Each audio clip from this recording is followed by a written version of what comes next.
So I want to start off by saying we're here in London. I traveled halfway around the globe to come meet you, get to the opportunity to talk with you. Yeah. Even more importantly, we got the 2-year anniversary bash of Hex here in London. Really excited. I like how we always have a dip for our events. I know. Like, hey, it's big payday. Dip. Like, hey, it's 2-year anniversary. Dip. Yep. But they come after huge pumps. So you're like, yeah, we get dips after huge pumps. That's how it works. It's normal. What's the saying? It's in the game? Yeah, it's in the game.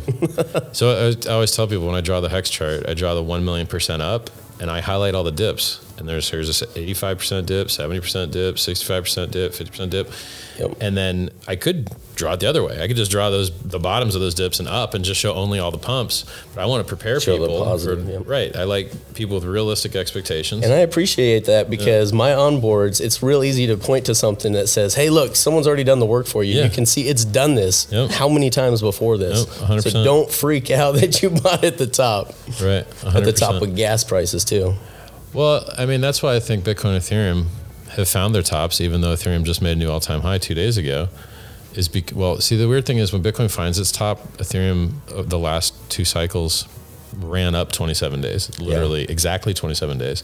So even if Bitcoin does find its top, historically you have precedent for Ethereum running 27 days longer. And I think Ethereum's use case is vastly superior to Bitcoin's, which is why from the COVID dip, Bitcoin did a 15x and Ethereum did a 50x. Yes. It's a big difference. Absolutely. Yeah. So do you think that even though it was correlated this time and it has been correlated just like that in the past, that it will continue to do that in the future? Well, Bitcoin is correlated to the stock market and Ethereum is correlated to Bitcoin. And, the things that are going to outperform in a bear market or outperform those guys are going to be things that are new and things that are decorrelated. Yep. So because Hex's primary liquidity pair is USDC instead of another crypto, it's decorrelated. It moves to the beat of its own drummer. It doesn't go up and down with everything else. Absolutely. So on days that everything else is red, I love posting the floor is lava. Oh, I see those on Hex. Twitter. Yeah, those are fun to retweet. Yeah. So. And people are like, "What? You're down 70%. How can you possibly tweet this?" You're like, first of all, you guys are down 20%. You dipped 65% for the COVID dip, Bitcoin. And let's go measure from the bottom where almost everyone bought. Because the vast majority of people didn't buy in the last 3 months. The vast majority of people bought in the last 1.7 years before those 3 months. And so almost everyone is in thousands of percent of profit. Yep. And so it's quite silly to look at what almost no one did and ignore what almost everyone did. Yes. So almost everyone bought vastly lower. And almost no one bought higher. And you're like, and by the way, it's self-reinforcing. People bought because the price went up, so they buy, so the price goes up, so the price goes up, and then but that's any market too. That's not just crypto. Right. But it seems really relevant with crypto. It's with the speculative nature and gambling with a lot of the coins. Yep. I mean, look, this is the best industry in the world for profit. This is the highest appreciating asset class that has ever existed. If you get this right, you don't have to get anything else right as far as money goes. There's more opportunity in this than anything else in the world. 100%. I sold rental properties. Yeah. Well, it's not bad. It's the inflation is driving the prices of everything to all-time highs, but we act as a free leveraged up thing. So if you're trying to trade a commodity that doesn't move much and you try and make up for it by taking lots of leverage, you have huge liquidation risk. You have huge downside. But when you have something that naturally appreciates 1,000,000% in under 2 years, you don't need any leverage and you don't have any liquidation risk. You don't have any counterparty risk. And you don't play the grinding game. No AML, no KYC, no sign up, no weird hours, no telling you what you can and can't do with your money. Yep. You get true privacy and pseudonymity if you want it. Yep. You can route through Tornado Cash if you want to be, real anonymous. Yes. And then you're pseudo-anonymous by default anyway. Yep. So you're a wealth of knowledge here. And I would take this 3-4 hour long podcast if we had the opportunity to do so. Me too. But let me circle back around. I want to give you an understanding of where I came from. So I found out about crypto. Well, actually, I found out from an IT friend in 2010 about Bitcoin. And back then I was bartending and making tips. And he said, hey, throw $200 at this Bitcoin thing. In 2010. Wallets were not about easy. Bitcoin, Wallets were not easy. I spent probably a day and a half trying to figure this out. We didn't have the technology for consumers like me, and I'm not a coder or developer. I'm a business guy. And so I tried, I failed, I gave up. I said, you know what, screw this. And at that time, I heard there was people that were having to actually wire money to a foreign exchange at that time to get Bitcoin. And it was the only way. Had I known then what I know there was maybe now, one other way. I would have tried a little harder. Yeah. But in 2016 is when it came all back around. I was actually listening to a Free Talk live radio show, and they were talking about Monero, the release of Monero. They're out of New Hampshire, aren't they? Yeah. I used to listen to those guys. I'm a big pro freedom guy. Yeah. So we've got a very pro freedom Hexagon network, and there's actually a lot of things that we're building on the back end as a community. Heard about some of that. There's some really big players in the political and the legal space that are helping us do what we're doing right now. So we're really excited about that. But 2016 comes around, Monero's 5 cents. I'm like, man, I should buy some of that. I think it's $150 now. Yeah. There was another great opportunity right there. So, but I didn't buy any. So I just kept hearing about it. So I get in 2017, top of the market, right? I get into all of the things that you say don't get into. Oh, well. And then I found out about you. You sold early enough, you did okay. No, that didn't happen for me. So I hear you and I go, man, I hate what this guy's saying because he's fudding all my bags. But he's speaking truth. And those who have an open mind enough to actually let that knowledge in and sink in, I was hooked. I went all the way back to your self-help stuff at the very beginning and started coming. And I probably lost 50 grand, and that's including some of the profits I did make reinvesting again. If you're a bartender, it's a lot of money. At that time, I was an insurance agent, so this is years later. Yes, so it didn't break us, but it was on for losing money sucks. For our income, it was a lot. So. Well, the thing about losing money is if you want to add extra pain to your life, just think about what you could have invested in and how that would have multiplied. And then you're like, no thanks. If you buy a candy bar, you're like, I could have bought a Ferrari. Yes. You know, like you don't, it's a painful way to be thinking about things. It is. It what is. You missed, you know. I'm glad my paradigm has been shifted after talking with you, or not just talking with you, because we've been on a couple streams together, but listening to you more than anything, I've learned well. So I want to tell you thank you. Thank you, bro. You have done so much, not only for me and for my family. You've changed our trajectory, like legacy wealth. We know that we've got that financial piece. The ultimate luxury is peace of mind. So did the 1,000,000% gains do you good? Is that what you're saying? It did me all right. But think about this. If you were just staked for one day, if you were staked for November 20th or November 19th, I think, you got a 30% payout for being staked that one day, which means that everyone on that 1,000,000% gain, it really is about 1.3 million percent. By the way. Yeah, that's just 1.3 million percent if you staked one day. Yeah. So, I mean, these gains are absolutely life-changing. And you're like, oh, you had a 70% dip. Yeah, so now it's a 300,000%. Yeah. Oh no. That's fine. And then this is a good entry for new people because they get to buy.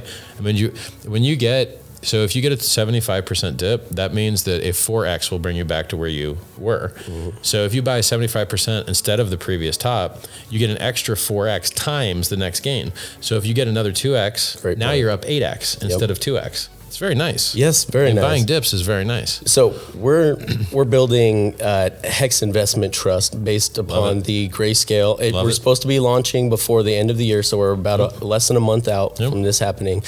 And my audience is going to hate me for saying this, but I want that price to stay low and that liquidity stay where it's at right now. And then the gains are in your product. Yes, absolutely. And of course, we want to try to beat Pulse, which we'll circle back around to, but we want to beat Pulse to the market so we can have one Hex Investment Trust instead of double. So it's going to be hard. I mean, I think Pulse will be out in the next 3 months. So well, if we can do the timeline, I think we can with the talent that we have. I think we might be able to make that happen. Because then when you guys invest in the trust, they're going to get Hex on 2 chains. Yes. We've also, I don't know if you heard about the Pulse swap. You probably did. Oh, I'm definitely aware of Pulse swap. Yeah. So I'm curious if you have any names potentially that maybe you've already bought the domains for that you're thinking about now. I mean, look at Cactus. Cactus swap seems like it'd be fine. Glass cup swap. I personally like Hexdex. Right. Personally, but it is hex oriented. I know that could turn some people off. I know. But we know that Pulse is. I love that word. And I think I own that domain too. Good. Yeah. Well, I think I own that domain already. Well, let's make it happen. You commit to that right now on the podcast? I mean, that's the thing is like, I want everyone to get into Hex because they were introduced to it from another channel. Yeah. And then, so like there's a ton of people that are in Pulsechain and in Pulse Swap will be Hexicans because that's how they found out about it. They knew me and I'm the founder of all this stuff. But when you bring someone from a side channel, it's like the difference between you telling someone how awesome you are and someone else telling someone how awesome you are. Well, there's going to be better edification coming from a third party than from yourself. Because it's like less bias, right? Yeah, absolutely. So if someone talks well about something they don't own, you're like, oh, well, there's less reason for them to just make it up, you know? Oh.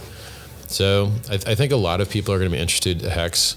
I think a lot of people are going to be introduced to Hex that weren't Hexicans and weren't even Pulsicans because of the world's largest airdrop and that yield farming program. And I actually you're going to invite a lot of crypto in with that. Absolutely. Well, I just yesterday discovered something myself that I had not thought of. You're hearing it live here on DS. Yeah. This Discourse Syndicate. I always like to screw up and call you Discord Syndicate. Oh, we know. Yeah. Trust me. We heard from everybody. Oh, hey, we like that Discord Syndicate. Dude, always. So the Discourse Syndicate, I like what you guys do. You know, I like generating more content creators for these things. We're actually bringing some new faces on. Yeah. We're going to do some pre-candid and edited how to, what is. So what is the staker app? What are shares? How do you stake Hex? We need all that. You know, on the website, there's not even a video on how to stake. I know. That's retarded. We'll get you one. Like there's absolutely no We'll get it professionally edited and everything. We have a team now to do these things. So this makes this a little easier for us. So I want to circle back around. We're here in London for the 2-year anniversary of Hex, the birthday bash. 100% perfect. It's been a long ass 2 years, hasn't it? 100% perfect, flawless uptime. Yes. I designed this thing to do over 10,000x in under 2.5 years because that's what ETH did. And I said, this design's better, so we should be able to hit the same metrics. It did it. And all the people that demonized me and said they're going to try and put me in jail, and then, you know, you're just like, for what? You're trying to make something profitable to add value to the world? They're real quiet right now, by the way. Where's all the apologies? I get some, but at maybe 10% of what I They're not public. Yeah, they're not public. Mm-mm. They're private messages. Absolutely. Yeah. And that target was hit, and people don't realize that number doesn't actually mean anything. It's not a parameter that I programmed in. It's just we're overperforming it, and that's that site. Look into hex.com shows you here's Ethereum from its beginning, here's Bitcoin from its beginning, and then here's Hex from its beginning. And it's just we're doing the same stuff but faster at a higher inclination. It's this is all normal. This has happened before. Exactly. Yeah. Exactly. So I just knew the history, and people, they don't understand that Bitcoin's been up 6.9 million X, which is 690 million%. That's unreal. That's unfathomable. That's mind blowing. People just don't conceive those exponential numbers. And we've got a better design system with less negative externalities. 5.8 year average lockups. We're just better. We're more secure. So I want to go back to this. Yep. It's been a long ass 2 years. It's been long, right? I mean, you've taken attacks, you've taken slings and arrows on behalf of the Hexicans. Constant. And you've handled a lot of interviews with more grace than I probably would have. I've slaughtered everyone that stepped. Yes, you have. There is a trail of dead bodies. They're floating down the river. People are scared. They won't even... They're terrified. They won't step to me. Sounds to me like from my perception, just watching Twitter and seeing some of the other videos out there from non-Hexican streamers, the only people that really want to talk to you now are people that are very pro Richard Hart and love what you've done. Or just not haters, just normal, smart business people. Tell me more about this, because they don't want to do. And part of the problem with our format in the past with Discourse Syndicate, it's great that we gave the community a voice. We were able to come out and give people the opportunity to come on and speak their piece. Yeah. Even haters, we've invited haters. They don't come on to us either. But the problem with some of these long form formats. I had one that fund guy. Oh yeah, that was fun on Cabana's stream. Yes. That was spicy. I'm like, bro, I'm streaming from a castle and you're streaming from a Toyota. That's exactly what I was gonna say. Best line ever. You're streaming from a Toyota. I'm streaming from a castle. Who's everybody gonna listen to? Wrecked. So that was wonderful. So, and I have a feeling that's not the end of him. I think we'll see him again. Yeah, absolutely. Because eventually some of these guys, a lot of these haters end up buying. Yep. A lot of them. And a lot of guys that would never say anything nice about Hex sacrifice for Pulse. And I mean all the big influencers. Yeah. Every big name influencer, they sacrifice for Pulse. And if they I believe that. Yeah. And if they knew more about what's going on with Pulse Swap, they're probably going to sacrifice maybe even more. It's coming. When you have more details released, I think there's a lot of people outside of the community. I mean, I could give you a little bit of detail. Let's do that right now. Nobody else knows. Well, I don't think anybody else knows. Maybe I covered it with Hexo. I can't remember. Like I'll forgive you if it was with Hexo. Well, he deserves it. The automated market maker balancing bot goes through and harvests the PRC20s to balance the prices, because right now all the ratios are set in a world where Ethereum is more rare. And when the fork happens, because we're inflating the supply by 1,000,000-fold, you need to change all of those ratios to reflect that there's 1,000,000 times more Pulse than there used to be Ethereum. Than there was Ethereum. So guess what's going to happen? So you're going to own a greater percentage of the liquidity on the other side then too, right? Or an entity will. This bot is going to, it was going to take less of the PRC20s when there was just 1,000x inflation. Yes. Now that there's 1,000,000x inflation, it's going to nuke all the PRC20s for the existing LPs. Yeah. And those guys aren't going to have barely any PRC20 left. Yeah. But they will get the amount of Pulse that they should have received in return. And so now the question is, so now imagine this, the AMM bot goes and fixes all the ratios, harvests all the PRC20s, gives them the Pulse that they posted, like that's how AMM would work. You buy, so the Pulse is going to buy, the PRC20s are going to come out, and then it puts that into Pulse Swap. Now Pulse Swap's the biggest, most liquid market for every single PRC20 on the Pulse network. And you're protecting the price of the PRC20s. Well, these guys can't pull liquidity. Exactly, yes. So they can't stop the game from being played. Now what's interesting is, now that they've got that Pulse, they could rebuy it back if it's at the same ratio. So it's very interesting. Interesting. Yeah, you're like, it's... Oh, this is going to be fun. Right. And then, I mean, you could let the bot add its liquidity to what's called Pulse Swap, but maybe called something else, at a different rate. Yeah. But it seemed, my gut feeling is that you should just, if you fixed it and that's what's right, then why not just keep those same rates here, is what feels like is the right way to do it. Yeah. And there's other, I mean... I didn't recognize that game mechanic, that those things are really going to get basically emptied until like yesterday, And there's all this other game theory. So like, USDC, USDT, we know that USDT held its dollar peg when it was fractionally reserved. Can you fractionally reserve it to 0? And then what is that peg? And then it has and then what about coins that are algorithmic? Are they less counterparty risky? And so are they more valuable? And then if the USDC brings in the real USDC that's backed by real dollars, is it going to be called USDC2? Yeah. This is gonna be so amazing. I'm curious to see how the rest of the market reacts to these smart contracts that they've launched, and they will have the admin keys on Pulse when it launches. I'm curious to see how they support, or if they don't, and if they still get used anyway. You know what?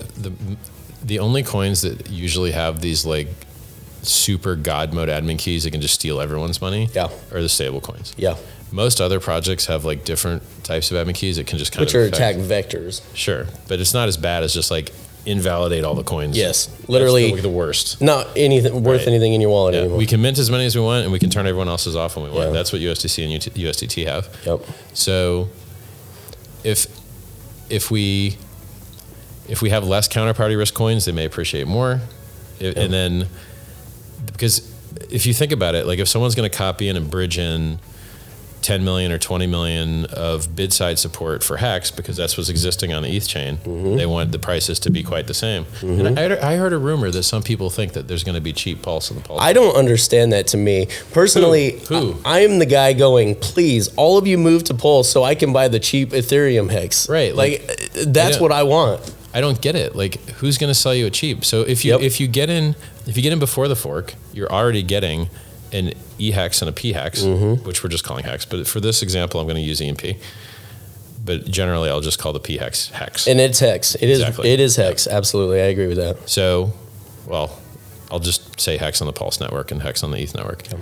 So if you get in before the fork, you're getting Hex on the ETH network, Hex on the Pulse network. And if you don't like the Hex on the ETH network, you can sell that for Hex on the Pulse network. And so you're going to end up with 2 Hex on the Pulse network if you get in before the fork. Yep. But then if you get in after the fork, you're just getting 1. Yep. So even if you thought that it was like, if you think Hex on the Pulse network is going to go up, well, then isn't the best time to buy it before it goes up? Right now, while it's in a dip on the Ethereum network? Right, yeah. So this concept that you're somehow going to get cheap Pulse, I think it comes from the idea that we're going to launch at 0, but they don't understand that the next tick, the next price, changes everything. It ain't going to be a little Sets bit more all than 0. of the markets. It's going to be a lot more than 0. Yep. Yeah. So you can trade at 0, but your next tick is going to be a lot more than 0. Well, and then especially with all the different liquidity pools, it's got to affect the ratios of everything on the network. Right. So like, do you think that if someone copies over 10 or 20 million of USDC bridged in, that they're going to, I mean, copy over is not the right word, but they're but to bridge it in. Okay, this value is like 10 or 20. So then if you want it to be equal, then you put 10 or 20 there. Do you think that entity or person that would be adding that is going to add it at dumb price? And they're just going to be wouldn't. You're going to be like, it doesn't make sense. You would add it at the same level, I would think. Yeah, you would. I mean, so. It makes sense to me, and especially as the bridge exists, so that you can, because there's going to be that arbitrage opportunity. Yeah, if you do it wrong, someone's going to arb it and make money. Absolutely, and then they're going to bring it to parity, and they're going to make money off of your bad trade. Exactly. So which is why you have the bot in the first place. So I want to press you hard on this. Do you think that USDC, or do you think something more like DAI is a stable coin initially? Because I know there's multiple projects for stable coins out there right now for Pulsechain. But immediately off the bat, I want to know what your opinion is, if you think USDC or something like DAI. Which one is more likely to hold dollar on? Yes, or at least closer to its dollar peg. I don't. So the issue with DAI is that it doesn't have the counterparty risk as much. It does have 40% of the counterparty risk, or maybe 50%, because 50% of DAI's value is backed by USDC. ETH. Oh, okay. USDC and the other half now is ETH. Yeah, that's right. And so now that ETH is able to back that price because it's quite valuable. But if the Pulse has been diluted by 1,000,000x, it breaks all those assumptions. So I think DAI just breaks at launch. Yeah. Because there's 1,000,000 times more. I can see that. Yeah. So, but I mean, you've got other plays like maybe Frax or other algorithmic stables that they may act better, but I don't think that that's the right play to make money on Pulse. Oh, I don't think so either. I think people are going to get left behind on the price of things rising when you could have just bought Hex now and waited for the duplicate on Pulse when it's launched. When is buying a 60% dip in Hex never bought? Like if you look historically at the chart, getting a 60% dip is a wonderful gift. If I could convince the wife, we'd be YOLOing now. Like so I've kind of, this has been such a great organic conversation that we've kind of hit me with the list. Deviated, absolutely. So we've had a lot of struggles and challenges with the lockdowns, not just nationwide, but worldwide. Fortunately, I'm from a very rural Colorado town, so I haven't seen so much of that. There's not a lot of enforcing of mask mandates. There's not a lot of the stuff that a lot of the bigger cities, when they had a true lockdown. But I happen to think that it actually helped with the original launch of Hex, because the timing seemed to be so good. And I wanted to know what your perspective on that was, because now the community had time to pick up a microphone and to pick up a camera and to start talking to each other online. And I've never seen that with the community pick up and grow as fast as the Hexakin community did. You know what? It's a 2-year period is when things start to go exponential, and it's not just Hex. Okay. If you look at other coins or other projects or even other businesses, I mean, when I was doing normal business offline, 2 years would be like maximum vertical up in any of the business I've ever done, because it just seems like that's how long it takes to get everything, get all the pieces in place. So I don't think it was COVID. Now look, COVID has helped all digital businesses because you need to do commerce. Can't do it offline, you're going to do it online. So COVID's helped all that, but I think that just this 2-year time mark is when things just tend to start going vertical. Okay. And a lot of different things. That's good. Online and offline. That's good to hear, because we've often postulated this in the community. If this was more of an incubator, that this Black Swan event might have helped Hex in some way. Well, it did. It did, because they did helicopter money, which devalued the dollar, which made it a risk-on environment, which made crypto outperform everything else because it acts like risk-on amplifier. And so it helped Ethereum and it helped Bitcoin. And then when people swapped their more expensive Bitcoin and Ethereum for Hex went up stronger against the dollar. So you're saying, Richard, that buying gold wasn't the play? No. I mean, you're up 100% over 40 years. and you're down 10% over 10 years. You were better off in real estate being leveraged. You're better off in cash. Yeah. Depending, you know. Well, if you're generating some yield at all, you have carrying costs with gold as well. Yep. Like gold is an absolute trash investment. Yep. It is not a hedge against inflation. And to tell you the truth, you shouldn't be looking for hedges. You should be looking for mad gains. I agree with that. They're available. If they're out there, why are you going with the hedge? You can take 10% of your stack and make mad gains on it and outperform, you know, like, by the way, good luck finding a hedge that actually can beat 5 or 6% inflation. Great point. They don't. Your normal time deposit won't. Gold won't. What about your watches? They did. Okay, good. Yeah. Watches are up. Wise investment. They're all sold out. So yeah, they can't really go down in value because they can't produce anywhere near the amount they need to match the demand. So talking about assets, even though it's a depreciating asset, I hit you up on Telegram asking you when you're going to sell the Ferrari because I want to be first on that list. Well, until they make something prettier that I can put people in the back, there you probably not going to sell it, truthfully. All right, fair enough. Because like it's the prettiest Ferrari in my opinion, and I can put girls in the back. That's all I need. You know, if it works. Yeah. Will it fit a car seat? I got kids, man. Yeah. Will it fit a car seat? All right. Yeah, I really do. I know it will because it can fit small female humans. So like, the other issue is, like, take Brent's McLaren. It's faster, and it does have them doors that fold up, which is nice. Can't put no girls in the back. Well. Why do you think I got this car? Is it because I'm trying to get speeding tickets? No. Well, I've never seen Richard do anything on a whim. There's usually a tactical reason for why Richard is making the purchases that he does. So when we look back at all the accomplishments, so I told you a little bit of my experience with you. I realized, oh my gosh, this guy is speaking truth. Yep. And as much as I don't like the truth he's speaking, I got to keep listening to this guy because I know in the back of my mind that this is all fact. This is true. I think that's why we get kipped, because when I was a Bitcoin maximalist, I demonized Ethereum because Ethereum sucked. And everyone loved you. The only thing was on it was scams. And then I switched, and now Ethereum's great, except for the fees, which I'm working on fixing. And Bitcoin sucks now. Yeah. And now the Bitcoin guys don't like it. Yep. So it's and everyone's got bags of either. Well, and the thing that frustrates me with that is, yes, I get it. You have bags, but update your worldview. Right. Look, man, Bitcoin spaghetti code. Bitcoin has the slowest transactions you could possibly have. Yeah. You'll wait 3 hours to get a single confirmation sometimes. Yeah. It's not okay. And the fees are too high, and the throughput's too low, and the number of bugs that have come from the spaghetti code is too many. And then the roadmap, they don't follow it, and it's weak. There might as well not be a roadmap. Yeah, you're like, why would anyone buy this? Well, you can't do anything other than just sit on it as a speculative store of value. Now, there's no value. And you don't make yield. Yep. And then you're just like, and I tell people this, and if they have, I talked to a guy named Dominic Frisby a couple of days ago, and he's a big gold guy. Yeah. And he wrote a book on Bitcoin and such. He took me savaging Bitcoin very well. So apparently there's hope. Good. Good. I love it. So since we're talking about that, who would you say, I know you've left a trail of dead bodies, but who would you say is, I wouldn't even, you have no nemesis, but who would you say gave the best fight in any of the conversations you've had? And at least maybe had some valid points.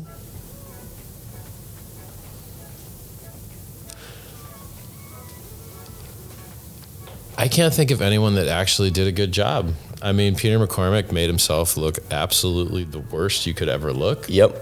He couldn't. Thanks for the last, by the way, Peter. Yeah. I mean, and then who else? I mean, I had a dude that was like a trader kid that nearly put me to sleep. I couldn't take it. Oh, yeah. And then he got all of his followers rug pulled 8 times. Yep. Like they all got nuked. And Hexologist likes to pull all of the data from the past rug pulls. Yeah. They'll talk crap about Hex, promote something else, and then it goes to zero, and then they just act like it never happened, and then they delete their videos. Yeah, and they just disappear. Mm-hmm. So many people have just disappeared. People that tell these stories are like, oh, Hex is going to die after a big payday. Yep. And then Hex is going to die after this. That's why I love being Hex-centric with our streaming community. Yeah. We've never had to pull one. Actually, we pulled one down. Yeah.